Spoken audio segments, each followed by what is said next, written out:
What's going on, guys? We're back with the Studebaker. In the last video, I said that this car was a 49. Well, I was wrong. It's actually a 47, and it still is a champion, and it is still a Starlight, but come to find out, it has every option of that year. It's an early 47 that had chrome, or I should say stainless, rear trim on the window. A lot of cars didn't have that. Looks like somebody optioned it with Commander taillights. Don't know if that was a factory option or somebody put those on sometime in its life. They both had similar taillights. They both bolted on. Just the Commander had these little ridges. This also has these rock guards, I guess they call it. This was optioned with the fog lamps and the extra tooth grill or bumper guards. And as we go inside, it has a radio and turn signals. And turn signals on this car in 47, that was some early technology. But right now, we soaked the motor down. I just put some coil down the spark plug indentions there to try to free them plugs up before we start cranking on them. We dumped a bunch of transmission fluid down the intake here, let that soak. I can't seem to spin the motor over by hand. I'm sure it's stuck, but hopefully it's sitting with a little bit of ATF in there. And if we get them plugs out, fill the cylinders up with ATF, we'll get this thing broke free. If you remember in the last video, we found a spare intake. Well, I threw it in the jet washer for a bit and then threw it in our blaster. And we're gonna see how it looks. Just wanna see if we can clean it up a bit. Let's go ahead and get this thing out of here. Oh yeah, that thing looks just about brand new. Free. It's all freed up. Wondering why this was in the car, if this was the old one they took off or one they bought for something that was wrong with the other one that's on the car. Guess we'll find out. This one is clean and ready to go on the car. This is the next day. It's been 24 hours since the coil we put down on those spark plugs, and it's either dried up or seeped down. And as you can see, they are pretty rusty. I hope we don't break one, because if we break one, probably gonna have to pull the head. Not a big deal on a flathead, but I'd rather not do that if we don't have to. So let's go get a socket, and I might try a little impact action, and if that doesn't work, we'll have to break out a ratchet, see how it feels. All right, let's see if we could get number one out. Yeah, oh, came right out. The first one looks like black, but not wet. That is a very, very good sign. There's one. Should probably mark these plug wires. But what I'm going to do is I'm going to just kind of put them in order as we go.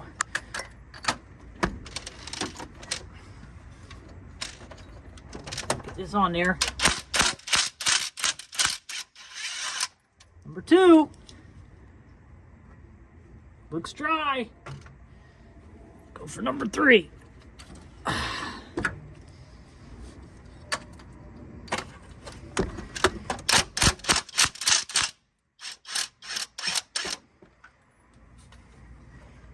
Oh yeah.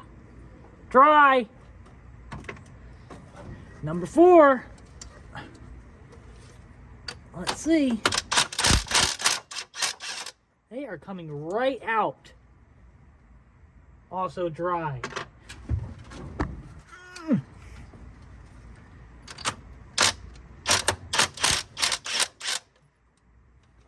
All right. Wet. Actually pretty dry. That might be the transmission fluid we dumped down, because this motor sits at an angle. So it's all going to go back to this back cylinder. Last one. Uh-oh. We got a twister. Oh boy. Well, if we break it, here's the deal. We'll have to use an easy out, and I hate easy outs. I don't know how strong that's going to feel. I'm going to get a ratchet for that and be right back. I just put the ratchet on there, and unfortunately, it's broken. It is broken pretty good. Ugh, that is going to suck, but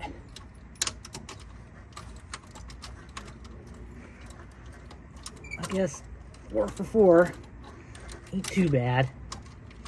Or I should say 5 out of the 6. Oh yeah. Rotted all the way through. All right, let me go get a vacuum. We'll vacuum as much up as we can and get an easy out and see if we can get it out.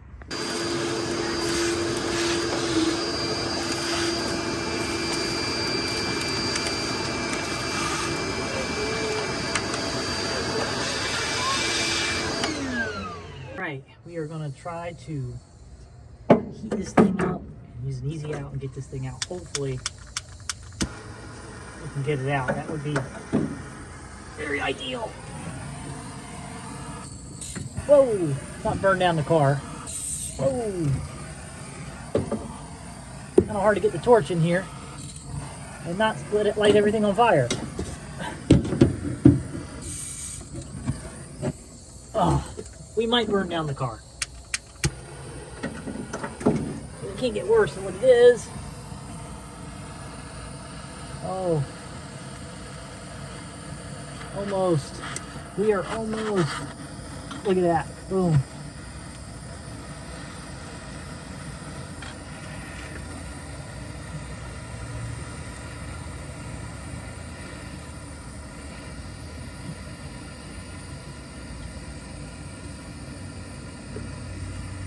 Oh yeah. Let this get this very hot, get this real hot, and then we'll be right back with the easy out, see if it comes out. We've had the heat on there for quite a little bit now. Turn this off.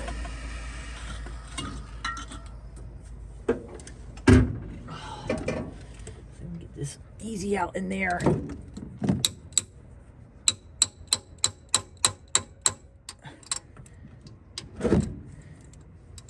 Come on. Come on. Please.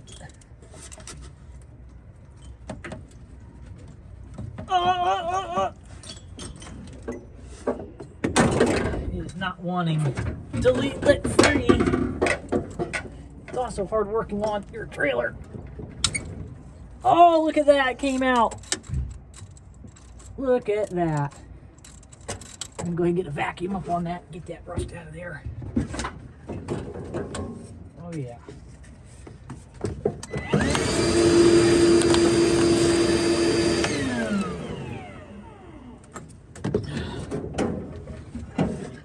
And like that, if my camera would focus, it is out. On to the next step. Let's go get the bore scope and see what it looks like down in them bores. Let's take a look at them cylinders. I did some more vacuuming, and hopefully you can see this screen here. It's not the best camera, but looks like we got some stuff goop on it. There we go. I don't know if you can see that.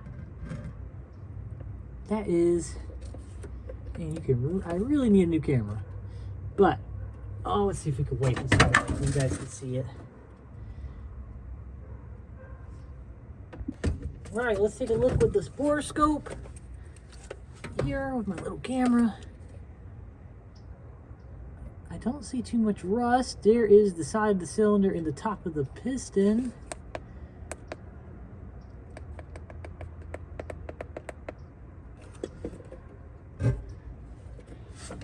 Looks like this one has a little bit of condensation rust.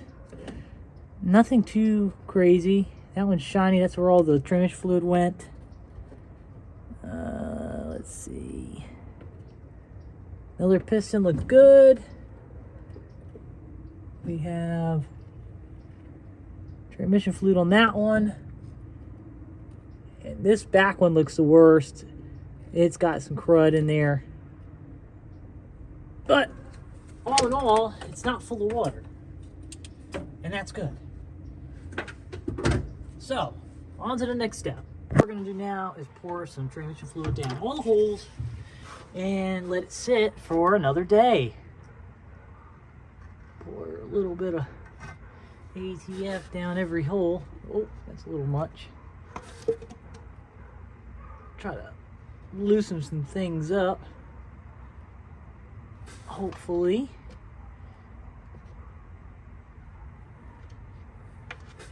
Motor seems to be stuck. I haven't been able to get a wrench on it, but just turning the fan by hand cannot get it to spin. Now, there's a good chance that the water pump could be seized. Oh boy, we just made a mess. That must be up at TDC on that one. That's all right. A little transmission fluid all over everything. This is going to help us free up everything else.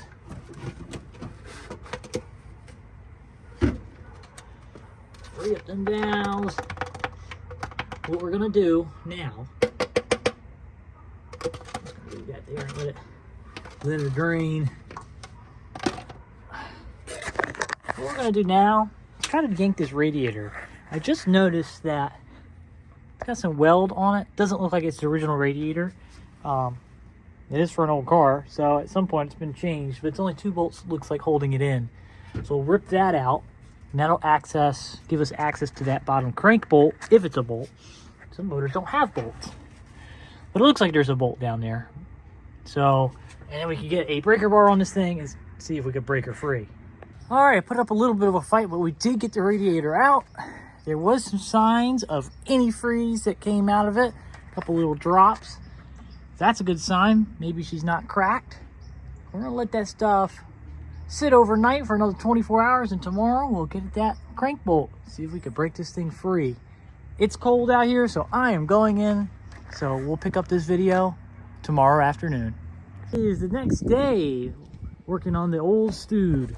Yesterday, we got the radiator out. We've let it sit for almost 24 hours with transmission fluid all down in the cylinders. Let's put the breaker bar on this thing and see if we can bust it free. All right, it is a 1.5 inch bolt on the front of the crank, and let's see. Oh, what? Like a glove. We'll make a full rotation. It actually feels really smooth. I am very, very surprised. I can't believe the water pump and the generator are all not seized as well. I think this thing's gonna run. All right, it is a 1.5 inch bolt on the front of the crank, and let's see. Oh, what? Like a glove. We'll make a full rotation. It actually feels really smooth. I am very, very surprised. I can't believe the water pump and the generator are all not seized as well. I think this thing's gonna run.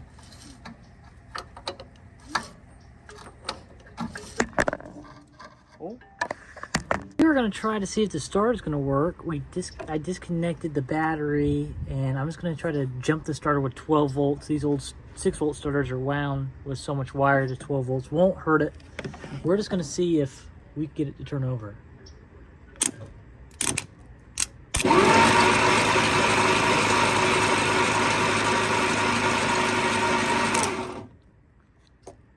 What? Starter works.